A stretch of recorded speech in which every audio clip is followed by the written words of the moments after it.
সেখানে 3 লাখ টাকা মতো লাশ আনতে খরচ হবে। সৌদি আরবে মৃত্যুবরণ করা চট্টগ্রামের বোয়ালখালীর পোপাদিয়া ইউনিয়নের পূর্ব সৈয়দনগরের প্রবাসী আব্দুল মুহসিনের মরদেহ দেশে আনার জন্য সরকারের সহযোগিতা চেয়েছে পরিবারটি।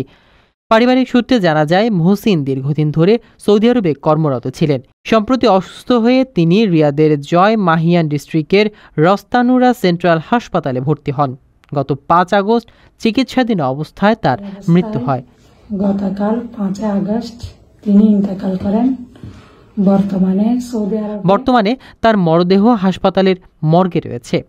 নিহতের ভাই কাজী এম নাসের জানান, আর্থিক সংকটের কারণে পরিবারের পক্ষে একা মরদেহ দেশে আনা সম্ভব নয়। তিনি দ্রুত সরকার ও প্রবাসী কল্যাণ মন্ত্রণালয়ের সহায়তা কামনা করছেন। প্রিয় প্রবাসী, আপনার নিরাপদ ভবিষ্যতের জন্য অর্ধেক দামে আজই ফ্ল্যাট বুকিং করুন। ঢাকায় প্রবাসী সিটি দিচ্ছে সীমিত সময়ের স্পেশাল অফার। জমি ও ফ্ল্যাট একসাথে।